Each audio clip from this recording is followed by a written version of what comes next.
जय शंकर की जय माँ भारती। कई प्रश्न आए, किंतु एक प्रश्न जो बार बार आता रहा, क्या है सदाशिव सेना? तो चलिए आज उसी का उत्तर देते हैं।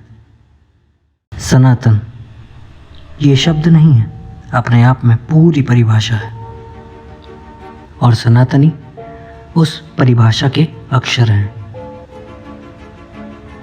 सनातन सूर्य है तो ये उसका तेज है, सनातन जल है तो ये उसकी शीतलता है, सनातन पवन है तो ये उसका वेग है, सनातन अग्नि है तो ये उसका ताप है, सनातन भूमि है तो ये उसकी स्थिरता भी है, सनातन आकाश है तो ये उसकी विशालता है।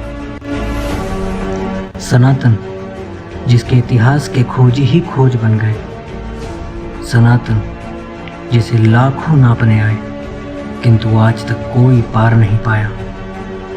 ज्ञान और विज्ञान का अनोखा संगम है सनातन। इस भूमि पर जन्मे लाखों वीर और वीरांगनाओं का अटल निश्चय है सनातन। सनातन रक्त है जो इस शरीर में बहता है, और ईश्वर वो श्वास है जो इस शरीर को जीवित रखता है। क्या पता लगाना चाहोगे? तुम हमें क्या बेवकूफ बताओगे? लाखों मंदिर जिनके विज्ञान आज तक कोई उत्तर न दे पाया, जिन्हें तोड़ने वाले खुद ही टूट गए, जिन्हें मिटाने वाले खुद ही मिट गए। तुम हमें क्या ज्ञान दोगे? अगर यही बात है तो चलो ज्ञान की ही बात करते हैं। जीरो की खोज करने वाले आर्यभट्ट, जिन्होंने उसके अलावा पूरा सांख्य शास्त्र दिया। लॉ ऑफ ग्रेविटेशनल फोर्सेस यानी गुरुत्वाकर्षण, जो भास्कराचार्य न्यूटन से बहुत पहले दे गए। महर्षि भारद्वाज, जिन्होंने आपको प्लेन्स और फ्लाइंग ऑब्जेक्ट्स के बारे में बताया, विमान शास्त्र देखा। गर्ग मुनि, जिन्होंने आपको ब्रह्मांड की जानकारी दी, सितारों के बारे में बताया, ज्योतिष में। विश्वामित्र, जिन्हें इन्वेंटर ऑफ मिसाइल्स भी कहते हैं, या सुश्रुत ऋषि, जिन्होंने कैटरेक्ट और प्लास्टिक सर्जरी जैसी कई चीज़ें तब की जब आपके हिसाब से सब पत्थर से आग ही तो जला रहे थे। त्रिकनद, जिन्होंने आपको एटॉमिक थ्योरी दी जब आप खुद कहीं नहीं थे। फिलॉसफी यानी दर्शन शास्त्र, उसे देने वाले ऋषि पाणिनि को नहीं बोलना, जिन्होंने इसके अलावा भूगोल, भौतिक विज्ञान, भाषाओं का व्याकरण और ऐसी कई चीज़ें दे दी। इलेक्ट्रोप्लेटिंग, जिसे ऋषि अगस्त्य ने दिया। ऐसी कई चीज़ें हैं जो मानव जाति को सनातन ने ही तो दी हैं। बहुत लंबी लिस्ट है। कैसे कहोगे कि हम अज्ञानी हैं? जिस पॉलिटिक्स को पाना चाहते हैं ना लोग, उसकी पूरी रचना तो चाणक्य जी ने की थी, जिनकी नीति आज भी अटूट है।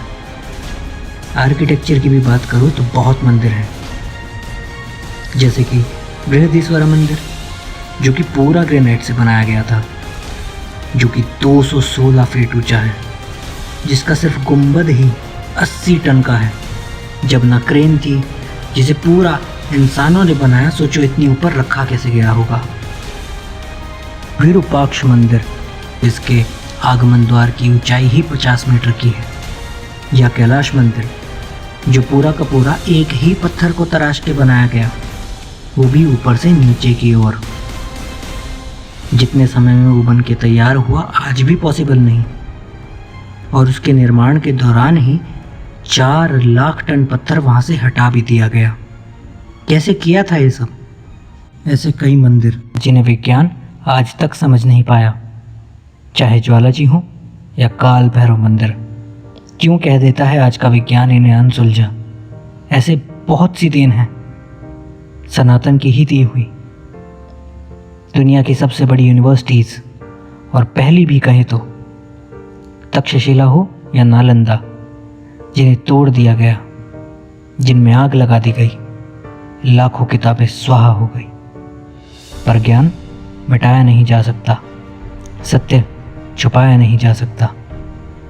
4 वेद, 4 उपवेद, 108 उपनिषद, 6 शास्त्र, 6 दर्शन शास्त्र, 18 पुराण, 12 गीता, 200 से अधिक काव्य, जिनमें आदि काव्य रामायण, वाल्मीकि रामायण है।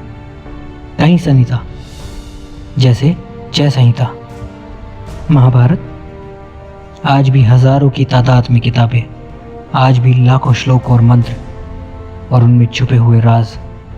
वेदों में कहा गया था, सूर्य एक रथ पर सवार है जिसे 7 घोड़े खींचते हैं।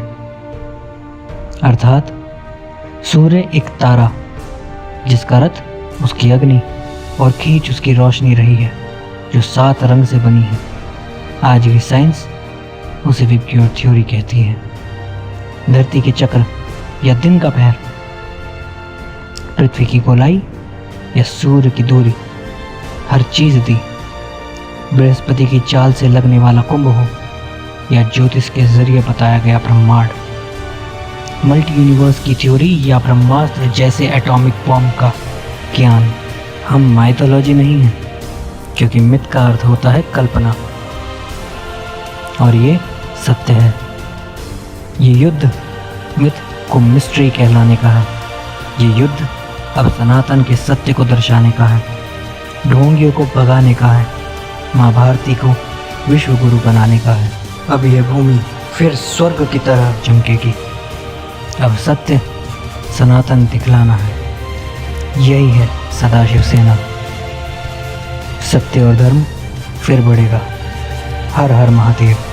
जय माँ भारती, जय भवानी, जय महाकाल।